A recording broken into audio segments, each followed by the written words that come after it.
Listen, I know it's been a hot minute since FL Studios, Soundgoodizers, FL Studios,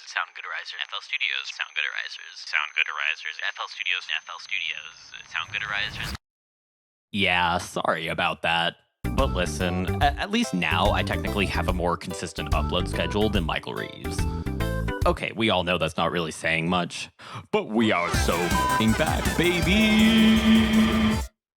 To be quite frank, the bass drum from the first video, it's getting kind of lonely. And speaking as an obsessive compulsive drummer, what good is a drum kit with only one drum? And a kick without a proper snare is equally just as tragic.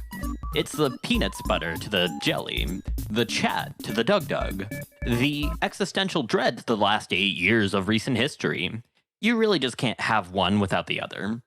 But unfortunately, after the abuse of thousands of soundgoodizers used in the previous video, they have all gone on strike and are threatening to unionize, which, what can I say? I didn't really pay them. And since it seems like I will literally never be able to monetize this channel for any discernible reason, I'm gonna need to try something a little different. Wait, what? Oh, well, nobody tell the soundgoodizers about this. But first, I have a question for you. How does a snare work? No, seriously, I'm actually asking. You just, hit it, right? A snare drum is just like any typical drum that you come across, except for one key defining feature: the snare. Now, bear with me here. The snare is actually not the drum itself, but this set of bumpy wires at the bottom. When you stroke the head of the when you hit the beater with the when you make boom boom, when you smack that thing, the energy from the stick or mallet transfers to the head and vibrates through the drum, giving it the typical snappy, buzzy characteristic a snare normally has. This only works because the drum heads are made of materials that want to revert back to their original shape, which is why you don't see them made out of things like aluminum foil or paper towels or a self-proclaimed alpha bro's sense of masculinity. It's just fragile. If we take a look at what happens when you hit a drum, it doesn't look like much of anything is happening. But when you slow it down, you'll see the top of the drum, or the batter head, is waving all over the place. This is because the kinetic energy from your stroke is transferred to the head, which directly pushes and compresses all the air molecules inside of the drum to the bottom, which in turn warps the bottom head, or the resonant head, to act almost like a spring. And because, as previously mentioned, the drum head wants to return back to its original shape, it will then push that compressed air back up through the snare body to the batter head, which goes back and forth, slowly losing energy over time, giving us the typical snare drum sound. Without the metal snare chain at the bottom, it sounds like this. But with it, it sounds like this. Even though it's not on the same side, the metal wires share a sympathetic vibration with the strike of the batter head, and continues rattling with the change in air pressure on the resonant head, further characterizing the sound we all know and love today. And, yeah, that's how a snare works. But you see, they weren't always made like this. While drums are one of the most historically rooted instruments in existence, next to bone flutes and horns, the typical snare drum that we know today evolved from a much older than now, but a much younger than prehistoric version of itself, called the tabor. The earliest written reference to the tabor's existence is noted in a medieval-era book called Topographia Hibernica. Oh, wait a minute. Why is this tree giving birth to multiple ducks at the same time? This defies everything I've ever learned about biology. The book itself is one of the most prominent texts in Irish history, written by Gerald of Wales in 1188. And while it's an overall journalistic account of the people and landscapes of Ireland at the time, it has a chapter detailing what Ireland's art was like. And withholding zero shade to the Irish culture, they wrote that they only use and delight in two instruments, the harp and the tabor. Wait, does that actually work?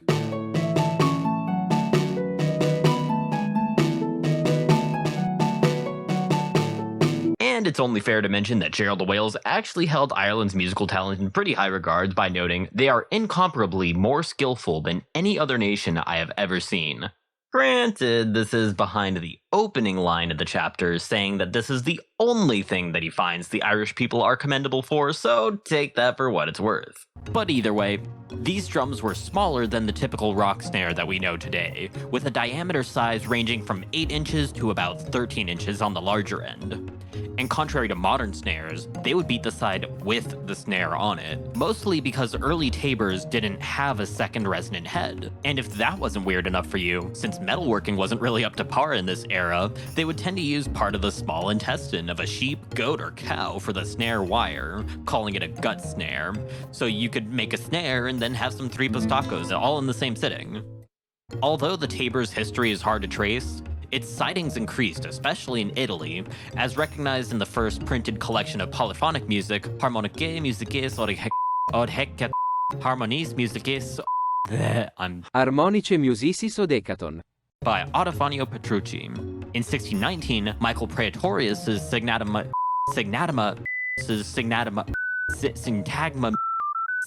Musicum further noted its role in both folk and courtly music, like royal ceremonies and entertainment. This version of the snare drum evolved from being played individually or in a group, to being commonly played with an attached woodwind or a trumpet, giving eventual headway to, these guys. Yeah, but keep in mind, this was the 1300s, so this kind of music was actually pretty popular at the time. In the 1300s and into the 1400s, the Tabor evolved into a larger version of itself called the side drum. Developed in the late 1300s, but popularized as early as 1501 and peaking in use around the late 1800s, the side drum, or side snare, rose to fame, and as opposed to the more socially celebratory nature of the Tabor, the side drum found itself utilized in more serious tones, such as orchestral music, but more importantly, for militaristic purposes. These could either be as shallow as 5 inches for a more orchestral scenario, or as deep as 16 inches to emphasize amplification on the battlefield. While some later Tabors eventually featured a second resonant head, the side drum was the first to include it as a typical design philosophy, which greatly increased the overall tone of the drum, allowing for the strikes to resonate louder for a longer period of time. This also saw the snare no longer being attached on the same side that the drummer was beating on, which allowed for unimpeded playing and prevented unintentional hand or mallet muting from other preceding hits. This increase in amplitude allowed the drum to serve a more functional purpose of being way more audible in the field of battle over a Tabor, and was generally utilized to help keep soldiers walking in tempo with one another. And to put that in perspective, on average, for every 1,000 troops in a group, there would be roughly between 4 to 15 drummers in the company or battalion. If we take something like the French Napoleon Bonaparte's army of 600,000 men, which specifically had closer to 4 to 8 drummers per 1,000 troops, that would result in 3,600 drummers alone, which is just insane to think about. Just imagine all those drummers drumming at the same time. And still nobody has a fucking drum key I can use. For an actual piece of music used on the field of battle, we can refer to one of the most popular pieces of music handed down from the American Revolution era called the Three Camps.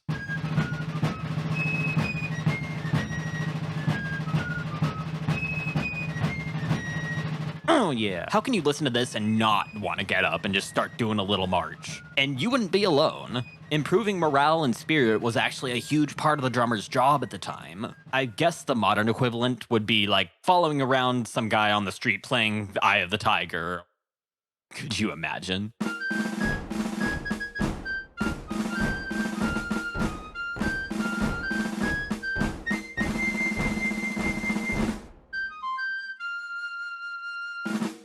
By the 1500s and onward, with distinction for military usage, the side drum's larger size and dual heads gave way to these similar, but much larger snare types, called the field drum or snare, and the long drum or snare. Now, these two are being lumped together due to their overall apparent similarities, and while the term field drum and long drum can mostly be used interchangeably, there's some key differences to note. The field drum supposedly came first between the 15 and 1600s, and was specifically developed to be used outdoors, hence the name field drum. Closer to the 1700s, the production of these drums, as well as other types of snares around this time, began to use oils and waxes as sort of a varnish to protect against water damage, furthering the intention of the field drum's practicality in an outdoor scenario. But with the long drum, okay, look, I believe the easiest way to juxtapose the differences between these two is the following.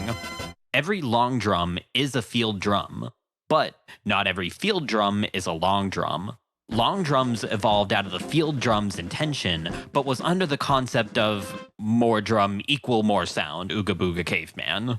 And I mean, it definitely works, where the average field drum would reach between 0.5 to 1 mile, or 0.8 to 1.6 kilometers. An average long drum would reach between 1.5 to 2 miles, or 2.4 to 3.2 kilometers. The field drum boasted a general depth of about 10 to 18 inches, or 25.5 to 46 centimeters. The long drum had been documented to be roughly 14 inches minimum, and some of the longest being up to 24 inches, or 35.5 centimeters to a half meter long. Holy hell, that is a long boy.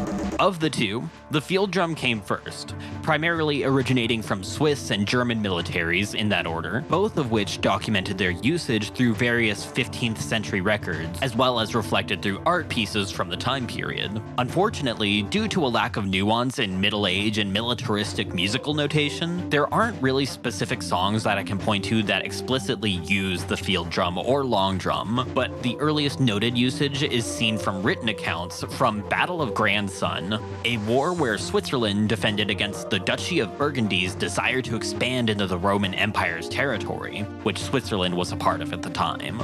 Where the field drum was recognized as slightly more common, the long drum took a more dominant presence, marking itself as a sign of power through both military usage and ceremonial events like parades in the 1600s and through to the late 1800s during the American Revolution.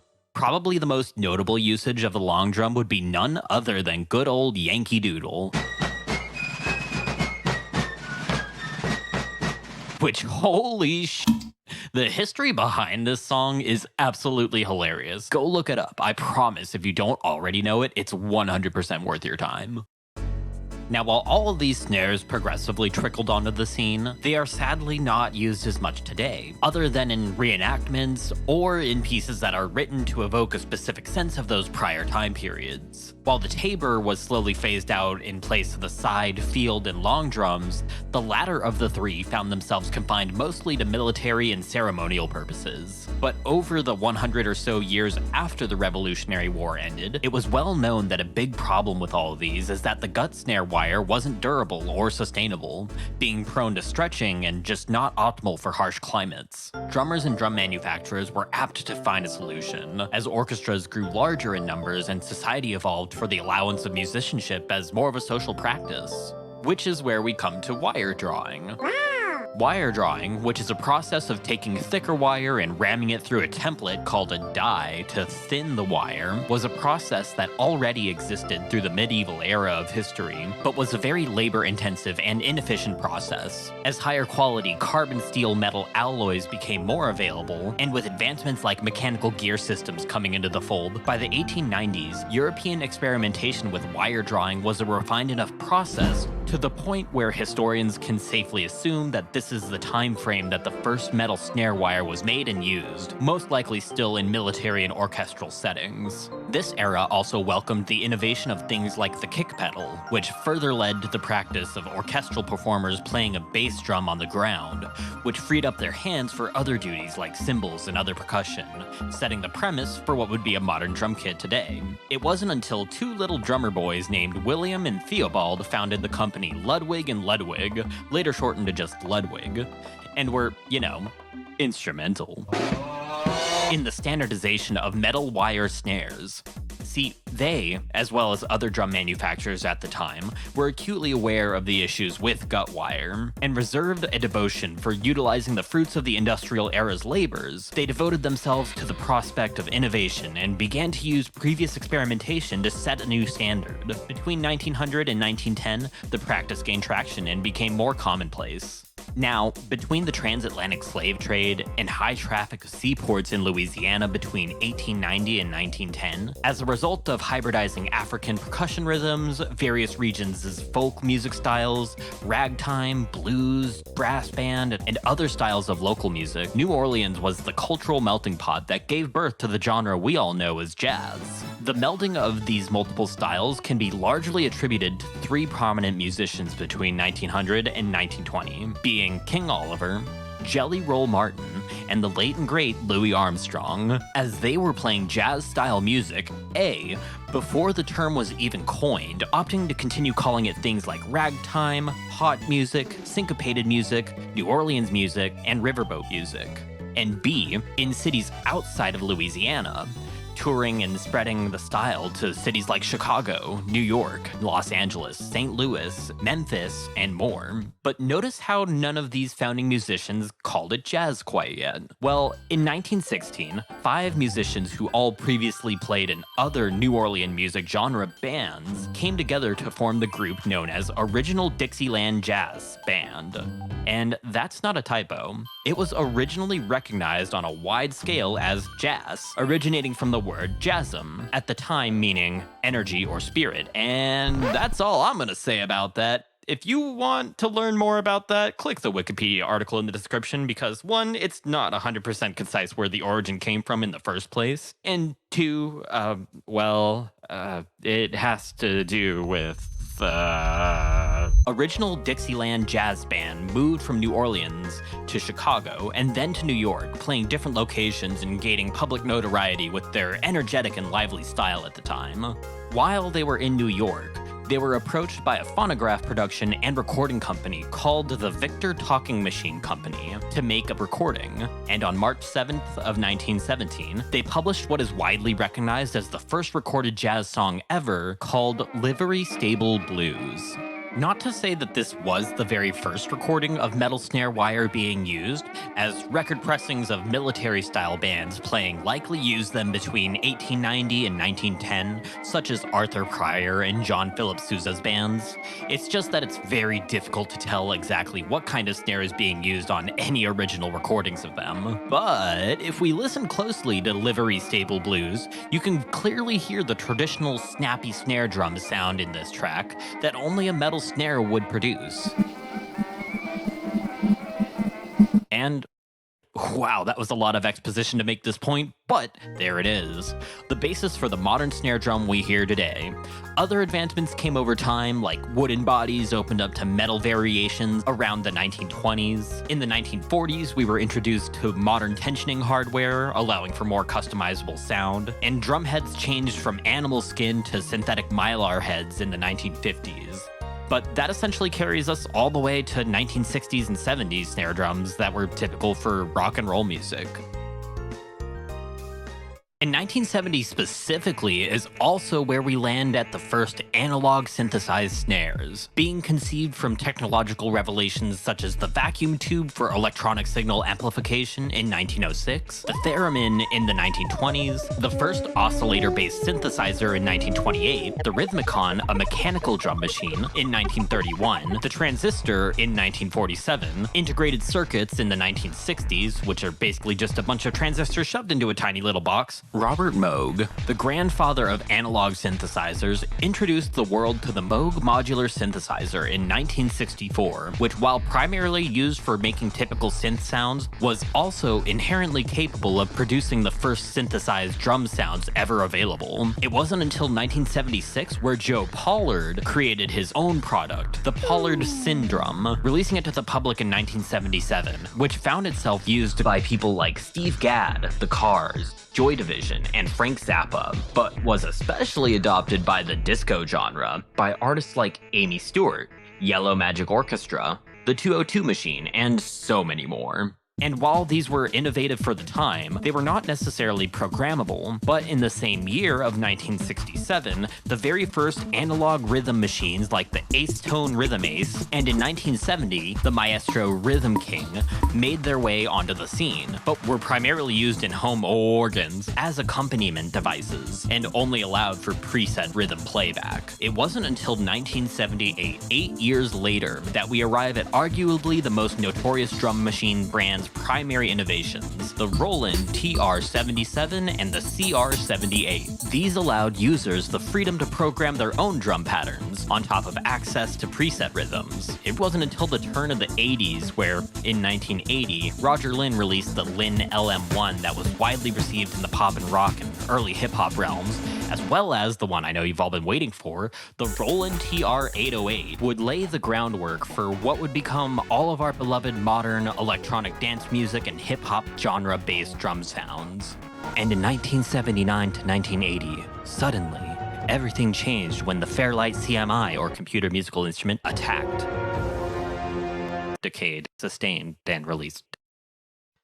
Okay, so there were a couple of programs before the Fairlight CMI that were the first digital audio workstations, or DAW, specifically Musys, which primarily controlled external synthesizers from a computer, and Soundstream, which allowed for non-destructive editing and featured analog to digital conversions of samples. But it wasn't until the game changer, the Fairlight CMI, was produced in 1979, so the first time that digital synthesis, sampling, and sequencing were made commercially available to the public in a convenient manner, and was adopted very quickly, used by the likes of Peter Gabriel, Stevie Wonder, Kate Bush, Duran Duran, Yellow, and plenty more, paving the way for genres like synth pop, new wave, industrial, ambient, and other electronic genres to weave their way into the fabric of music as a whole, and marking a new era in drum synthesis, giving us snare drums that sound like this.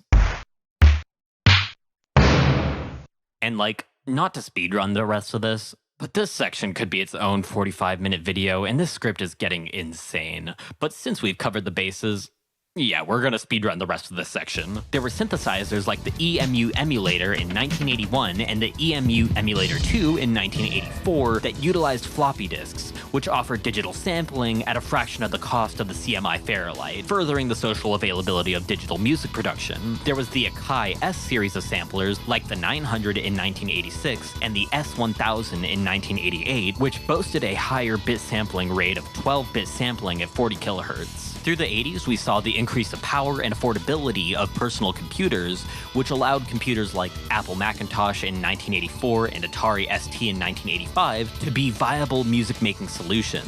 In 1988, Akai introduced the MPC series of sample-based drum machines, starting with the Akai MPC 60, which became a massive cornerstone of hip-hop and electronic production throughout the 90s, launching hip-hop careers of the likes of DJ Premier of Gang Starr, Dr. Dre, RZA of Wu-Tang Clan, DJ Shadow, and most notably Jay Dilla, as well as EDM careers of people like The Prodigy, The Chemical Brothers, Fatboy Slim, Aphex Twin, and none other than Daft Punk. Then, in 1989, a company named DigiDesign made a little program called Music Tools that later, in 1991, became Pro Tools. And in the same year of 1991, another German company, Steinberg, made Cubase specifically as a MIDI sequencer for the Atari ST. And in 1997, the one at least half of us have been waiting for, a little company called ImageLine, primarily developing software and video games? What? Changed their sights toward music software, and then released the first version of FL Studio, called Fruity Loops 1.0, but later became FL Studio for Toucan-related reasons. And just a little bit of personal lore, this is why FL Studios has been laser-etched into my brain. I called it Fruity Loops growing up, and then in the middle of high school, the name changed over, and I guess I never really dropped the S, just shifted it over to the word studio.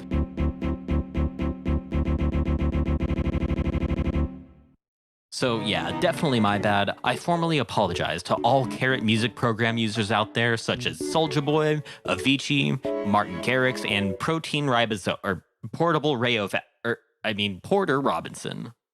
Nice! Oh, also, 2001 saw the release of Ableton Live, which, while similar to FL Studio, offered a more efficient live solution for electronic music concerts and in-depth sound design engineering to the likes of Skrillex, Deadmau5, Flying Lotus, Flume, M83, and again, Daft Punk, especially for their Alive 2007 tour, kind of blending the idea of a DAW into a live instrument itself. All throughout these DAWs and various hardwares, it became a common practice to experiment with snare sounds by layering multiple snares or various non-snare sounds into the sample or multiple individual tracks that played at the same time to truly evolve what a digital snare can sound like to insane new depths.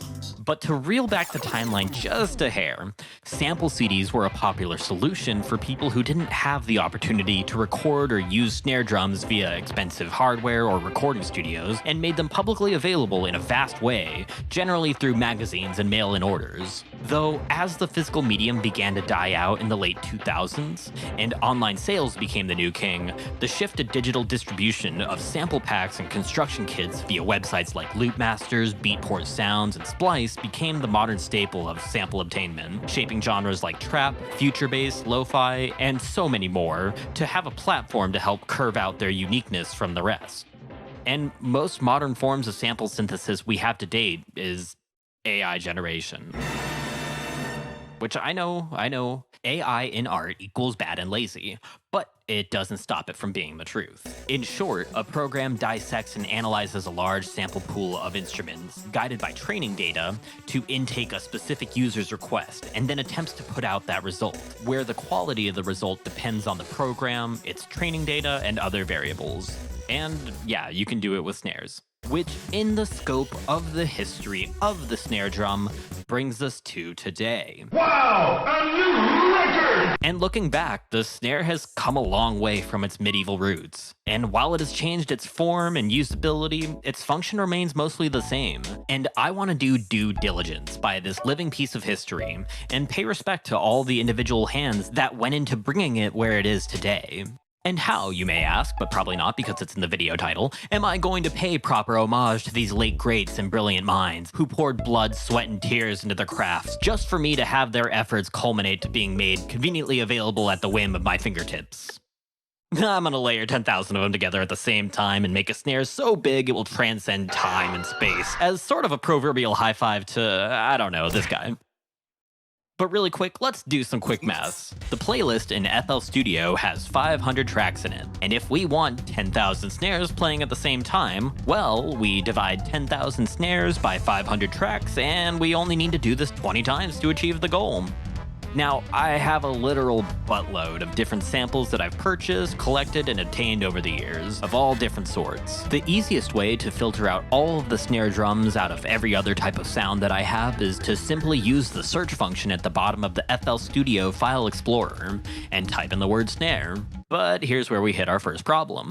In this list, we'll see a slew of different things, like mixer presets, MIDI files, image files, basically a ton of stuff that we don't want to be bothered with while we're searching for snares. Thankfully, I don't have a lot of files with the word snare in it that fall under these other categories, but that number is also not zero. But as of the newest 2 versions of FL Studio, we can filter our search to be a bit more specific. If we click this little filter drop-down menu icon in the bottom left, we can specifically select sample files. This will ensure that we won't be encountering any of the other file types I mentioned, further streamlining this process. And if you're not seeing what I'm talking about in FL Studio and yours looks a little more like this, then all you need to do is click the tags button, and then you can click on type to choose what type of file you want to filter by.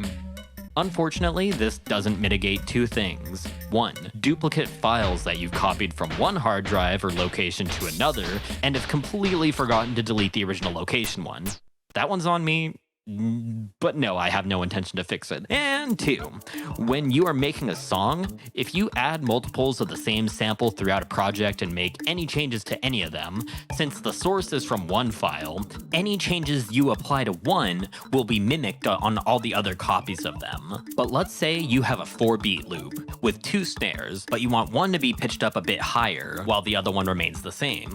Well, you have 2 options. If we're in the playlist and if we click on the sample menu menu on the sample, you will see two similar but functionally different options: Make Unique or Make Unique as a Sample. Make Unique tells FL Studio to create an internal reference to that initial sample, so that any changes applied to it don't affect the other ones. Make Unique as a Sample works a little differently though. It creates a brand new file on your computer's hard drive and then replaces that sample in the playlist with the newly created file. It will also make it so that any changes you make within the sampler window for the file will be baked into the new copy, also resetting sampler's parameters for the sound, which is super cool. Unfortunately for this project, this is the one I tend to use more often. And on some projects, I'll end up making the same snare unique like 13 times. So I definitely have some duplicates to navigate through here. I'm just gonna have to pick them out like mushrooms on my pizza because they're already on there and I'm hungry. So let's cook. Or eat. Or a metaphor that actually makes sense or something, I don't fucking know. If we hold Control and then click on samples in the Explorer, we can select multiple samples at the same time. Even further, if we see a huge chunk of snares that are all unique and that we want to add, we can Control and then click on the first one of that chunk, then hold Control and Shift and click down to the last one of that group, and boom, they're all selected, and while skipping over anything in the middle that we don't want to include in this selection. Just don't accidentally let go of Control and then click on another sample because you will lose all of your previously selected samples. And also don't forget to hold Control while doing a shift click because, yeah. But surely because we're aware of this feature, we won't be making this mistake in the future, am I right? What? Why? Oh no. Nightmare. Well, okay, either way, let's...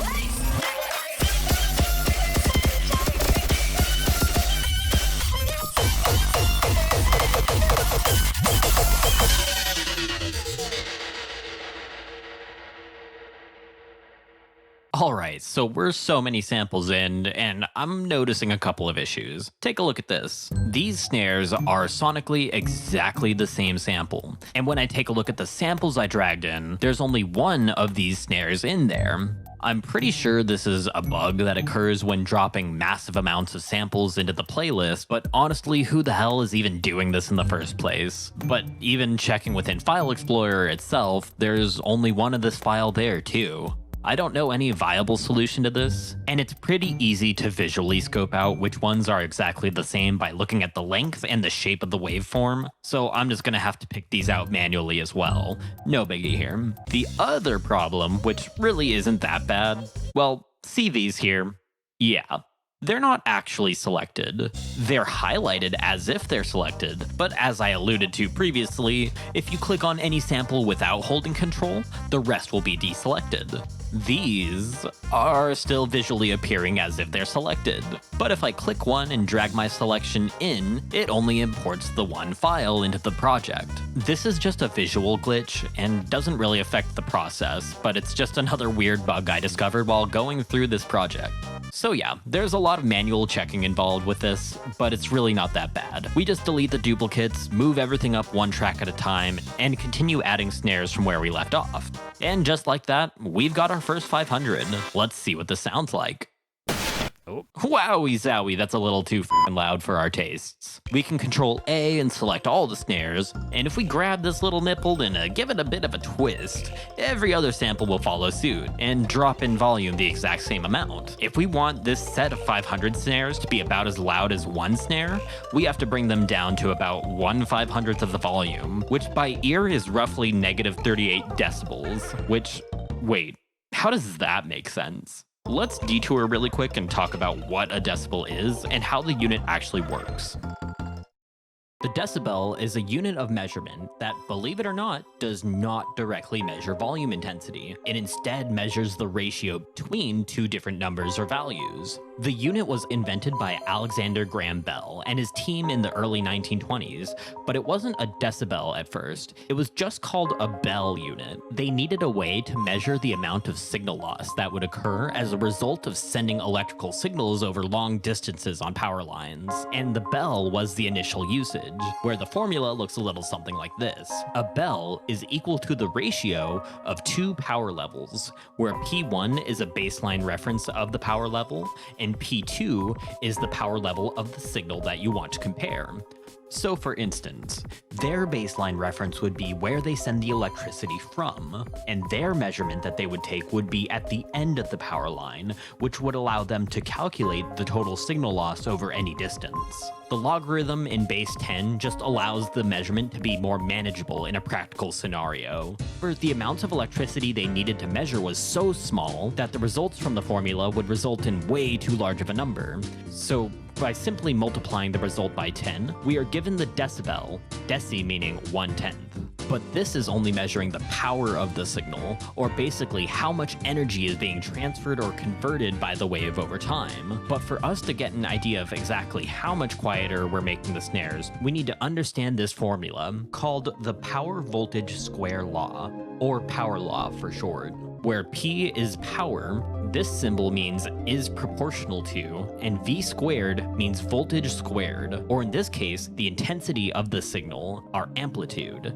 Basically, this is just saying that when you have more voltage, because the power is relative to the voltage being squared, the power will go up even more, so we can substitute the P in our decibel equation for the V squared instead. And now our formula looks like this. So let's start by plugging our -38 decibels into the formula. Our current goal is to simplify this. To remove the squared part of V squared, we can refer to a specific rule called the logarithm power rule, which put simply means that when we have a logarithm of a number that has an exponent inside the parentheses, we can move that exponent in front of the logarithm in the form of multiplication. And since that's exactly what we have going on in our decibel equation, if we apply it there, that leaves us with 10 times 2 times our log base 10 of our ratio.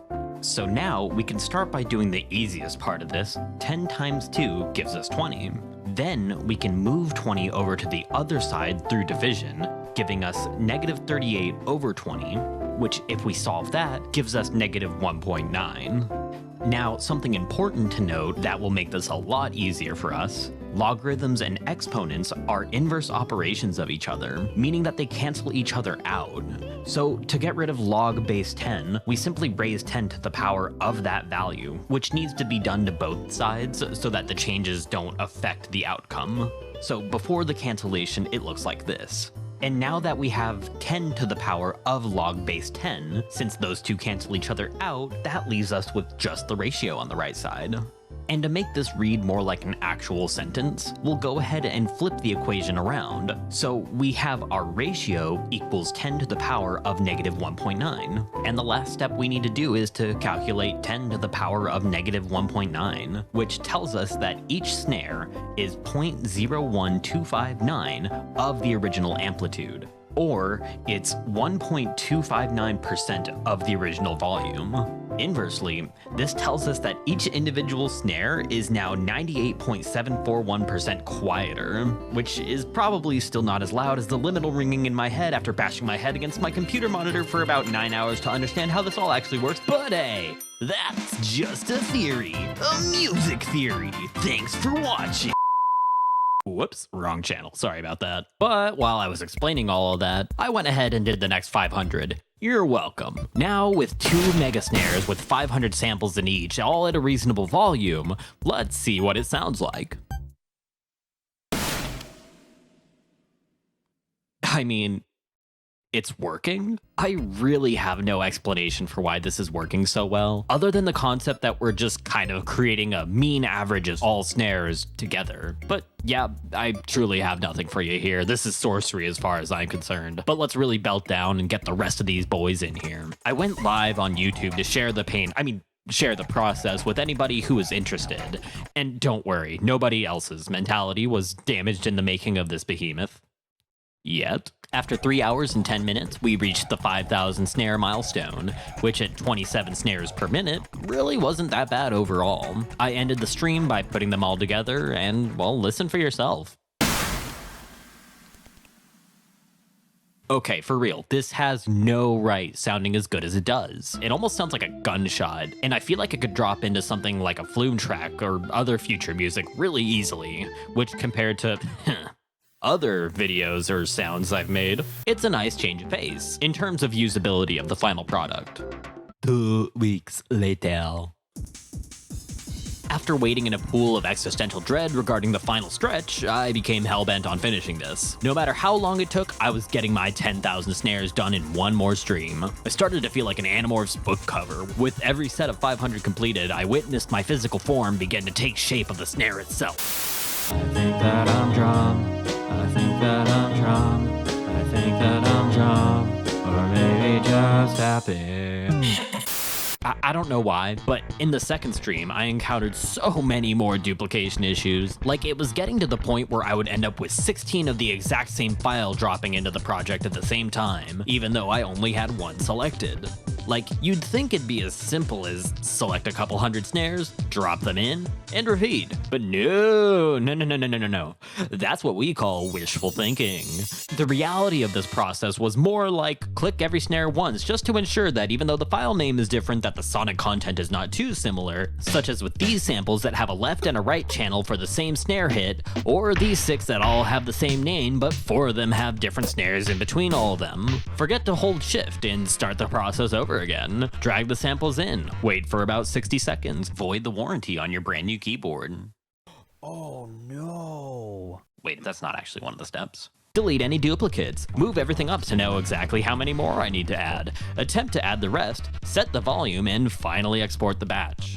And I've got to stop for a second and drop a shout out to the one absolute mad lad Chad, who hung out while listening to for like 3.5 hours. Admittedly, this did lead to some minor distractions, but I'll say it was an entirely different experience opposed to the vibe of a padded white solitary confinement cell that the first stream was giving. So if you would, do me a favor, go type thank you to the bad lad in the comments below, because he was an absolute hero for me in this stream. And with no further delay, especially if you skipped ahead to this part of the video just to hear what the snares sounded like, it's okay, I get it. I promise I totally understand. The final 5,000 were exported, and it's time to compile the 20 super snares into the 10K Ultra Snare. So let's start off by checking out each of the 20 individually. I'll go ahead and play them back to back one at a time so that you can at least get an idea of what the parts are like.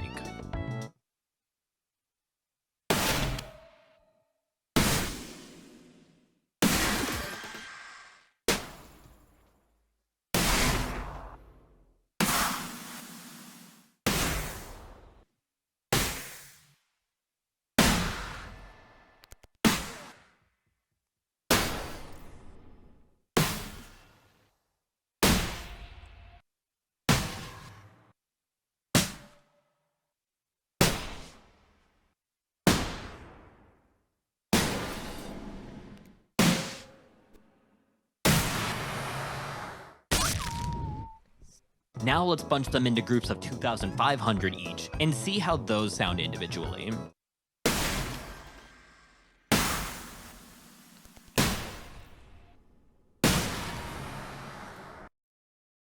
And like I've drawn the final piece of Exodia, it's time to obliterate your minds. I present to you 10,000 snare drums, all played at the exact same time. Brace for impact.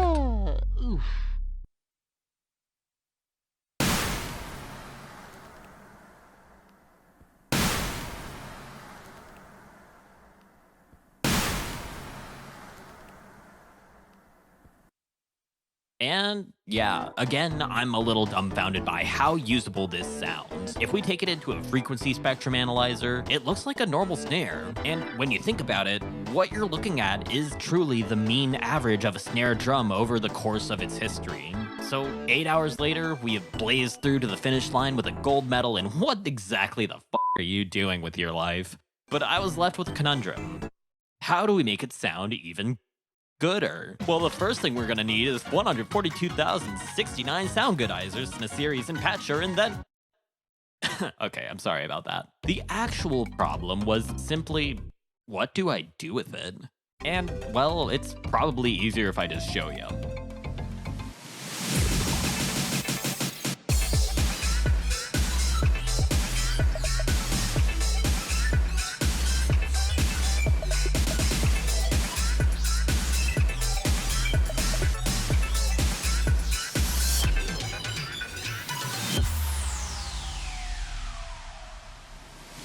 And yeah, that's pretty much all I've got for you.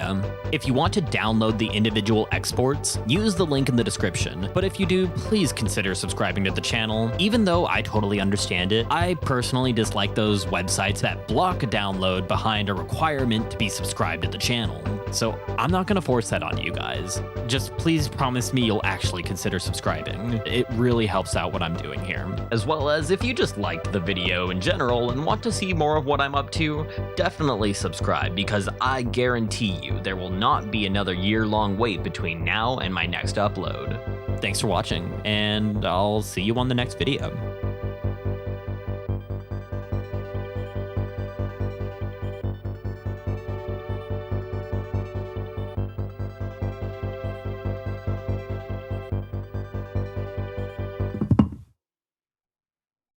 What, you're still here?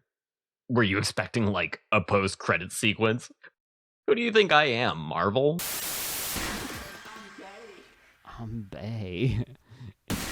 I'm gay.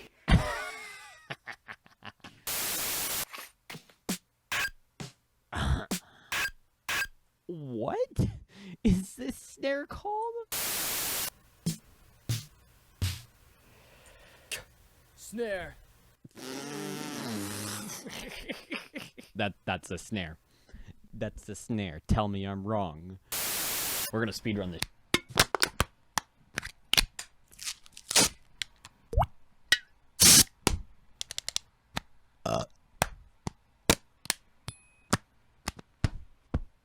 Snare.